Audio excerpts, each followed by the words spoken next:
Hello everyone, this is Pratima Chaturvedi, and with this video I am here to discuss what is lesson plan, how it should be planned, how it should be formed and how it should be executed in the class. But as always I do in my way, in English way. सो हम discuss करते हैं कि इसका layout क्या होना चाहिए। But एक बात और इससे पहले कह दूं कि ये कॉन्क्रीट या एब्स्ट्रैक्ट दोनों ही फॉर्म में हो सकते हैं। मींस एक टीचर या फैसिलिटेटर माइंड मैपिंग करके भी क्लास में जा सकता है, बट डॉक्यूमेंटेशन के लिए इनका होना ज़रूरी है। फॉर एग्जांपल, कोई एक अच्छा इवेंट ऑर्गेनाइजर है जिसने कोई पार्टी ऑर्गेनाइज की है, बट वो दूसरों को जिसने वो पार्टी अटेंड नहीं की उसको कैसे कन्विंस करेगा कि उसने अच्छी पार्टी ऑर्गेनाइज की है। फॉर दैट उसके पास फोटोग्राफ्स होंगी, उसके पास कुछ इवेंट्स होंगे, कुछ डॉक्यूमेंट्स होंगे जिनके थ्रू वो कन्विंस कर पाएगा कि उसकी पार्टी दैट वाज वंडरफुल। इसी तरह से एक टीचर या फैसिलिटेटर के पास जब उसका एक लेसन प्लान है कॉन्क्रीट फॉर्म में, तो वो किसी दूसरे को कन्विंस कर सकता है कि उसकी क्लास किस तरह से बहुत अच्छी है, और अपने सेल्फ इवैल्यूएशन और सेल्फ असेसमेंट के लिए भी इनका डॉक्यूमेंटेशन बहुत ज़रूरी है। तो लेआउट में ये हमारा बोर्ड का पार्ट है। तो यहाँ राइट साइड में आप देख पा रहे हैं क्लास है, पीरियड है, ड्यूरेशन है, ये सब फिक्स्ड होते हैं अकॉर्डिंग द सिस्टम। इधर लेफ्ट साइड में आप देख पा रहे हैं डेट है एंड सब्जेक्ट है एंड टॉपिक। बट टॉपिक यहाँ पर हमारा पहले से नहीं आएगा। टॉपिक हमारा प्रेजेंटेशन का पार्ट है जो वहाँ पर इंट्रोडक्शन के बाद हम लिखेंगे। उसके बाद हमारे लर्निंग आउटकम्स हैं। ये लर्निंग आउटकम्स जनरल हो सकते हैं या स्पेसिफिक हो सकते हैं। Next is teaching learning material है, टीएलएम जिसे हम कहते हैं, और ये बहुत ही supportive and important role play करता है कंटेंट डिलीवरी में। नेक्स्ट आता है प्रेजेंटेशन, और ये टीचर का अपना या फैसिलिटेटर का अपना इंडिपेंडेंट ग्राउंड है जहाँ पर वो टेक्निक्स, मेथड्स, टूल्स यूज़ कर सकता है, और इसमें कंटेंट के इंट्रोडक्शन से लेकर के क्लास सुपरविज़न तक का इंक्लूजन होता है। नेक्स्ट इज असाइनमेंट, और ये दिखाता है कि हमने जो कंटेंट डिलीवरी की है उसकी एप्लीकेबिलिटी क्या है, और उसके अकॉर्डिंग हम असाइनमेंट डिज़ाइन करते हैं फॉर लर्नर्स। अब हम इन्हें डिस्कस करेंगे step by step. So first is learning outcomes, that is AIIMS. ये जनरल होते हैं first.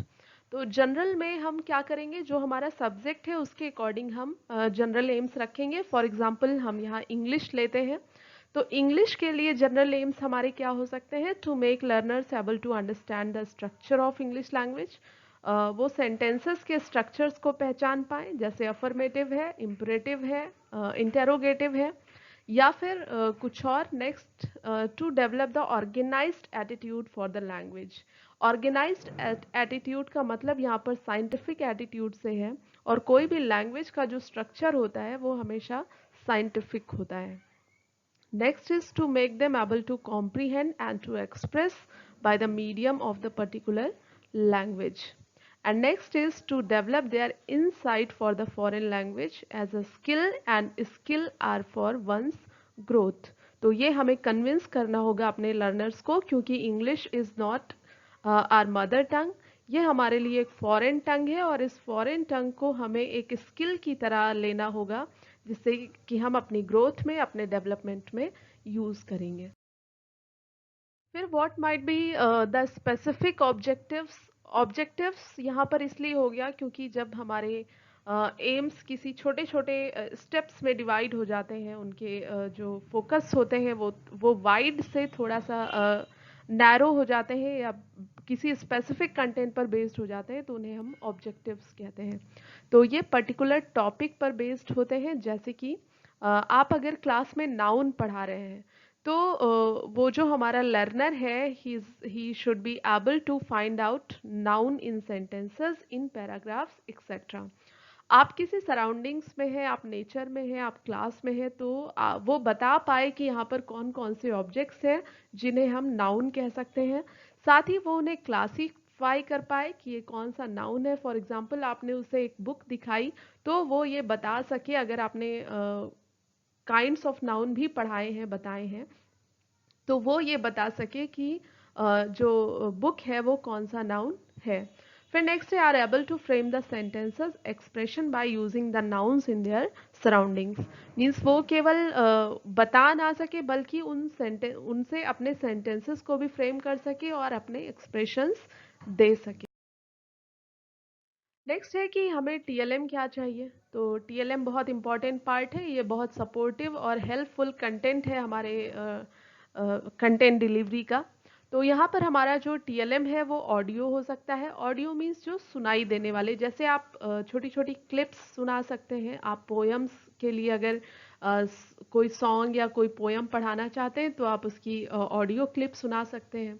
In the same way आप कोई वीडियो दिखा सकते हैं जो दिखाई दे, जो विजुअल है, और फिर आप ऑडियो विजुअल दोनों ही ले सकते हैं। इसके अलावा आप क्लास के अकॉर्डिंग आपको chalk, duster, marker, chart paper, models, किन किन चीज़ों की ज़रूरत हो सकती है अपने कंटेंट के लिए, प्रॉपर टीचिंग के लिए, उन सभी चीज़ों को हम इस टीएलएम में इंक्लूड। नेक्स्ट आता है हमारा प्रेजेंटेशन, और ये एक फैसिलिटेटर या टीचर का ग्राउंड होता है और वो कम्प्लीटली यहाँ पर इंडिपेंडेंट या फ्री होता है कि वो किस तरह के टूल्स को लेगा, किस तरह की टेक्निक्स को लेगा, ताकि उसका जो कंटेंट है वो प्रॉपर वहाँ तक पहुँच सके, या उसका जो मोटिव है, जो ऑब्जेक्टिव है वो फुलफिल हो सके। तो यहाँ पर हम इंट्रोडक्शन ऑफ द टॉपिक से शुरू करते हैं। इंट्रोडक्शन ऑफ द टॉपिक कैसे लेते हैं, जैसे कि हम एक जनरल कन्वर्सेशन के थ्रू या फिर कुछ क्वेश्चनिंग्स के थ्रू हम बच्चों से उनका जो प्रीवियस नॉलेज होता है उसको उससे रिलेट करने की कोशिश करते हैं, और फिर हम ये समझ पाते हैं कि हम इस टॉपिक को क्लास में प्रोसीड कर सकते हैं कि नहीं। फिर आप किसी चैप्टर को पढ़ा रहे हैं, कोई प्रोज है, पोइट्री है, तो वहाँ पर आपकी मॉडल रीडिंग हो सकती है, इमिटेशन रीडिंग हो सकती है, मीन्स आप पढ़ें और फिर आपका लर्नर पढ़े। देन साइलेंट रीडिंग होती है, हो सकती है। इसके अलावा वर्ड्स है तो प्रोनाउंसिएशन ड्रिल्स आप ले सकते हैं। वर्ड एक्सपोजिशन, वर्ड्स की मीनिंग्स बता सकते हैं। कॉम्प्रीहेंशन इम्पॉर्टेंट है, हमने कोई चैप्टर पढ़ाया, कोई स्टोरी, वो कोई भी चैप्टर हो सकता है, साइंस का हो सकता है, मैथ्स का हो सकता है, तो वहाँ पर हमने जो कुछ भी पढ़ाया वो उसकी समझ में आया, वो उसे कॉम्प्रीहेंड कर सकता है, सोच समझ सकता है, एक्सप्रेस कर सकता है। Next questions. क्वेश्चंस वो टूल होते हैं जिनके थ्रू हम ये समझ पाते हैं, जब हम क्वेश्चनिंग करते हैं तो we get answers and we can understand कि हमारा जो कंटेंट है वो प्रॉपरली पहुंचा है। नेक्स्ट है वाइट और ब्लैक बोर्ड वर्क, क्योंकि टीचिंग लर्निंग का बहुत इम्पॉर्टेंट ग्राउंड है white and black board. Generally white board हम यूज़ करने लगे हैं, मार्कर बोर्ड हम यूज़ करने लगे हैं। तो ये एक बहुत महत्वपूर्ण हिस्सा है हमारी टीचिंग का। नेक्स्ट है राइटिंग एंड सुपरविजन।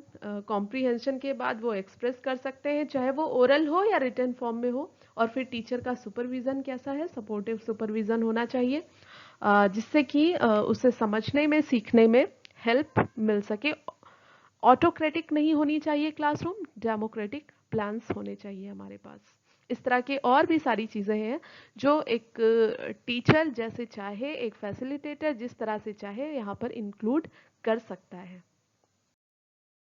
नेक्स्ट हम आते हैं उसे होम असाइनमेंट, या हम उसे केवल असाइनमेंट कह सकते हैं, और वो based on the application of the content होना चाहिए। मींस जो कुछ भी कंटेंट डिलीवरी हुई है क्लास में, जो कुछ भी टीचिंग लर्निंग प्रोसेस हुई है, उसमें जो हमारा टॉपिक था उस टॉपिक को हमने बच्चों को समझाया है, बताया है, वो समझ पाए हैं, तो क्या वो उसको अप्लाई कर सकते हैं अपने सेंटेंसेस में।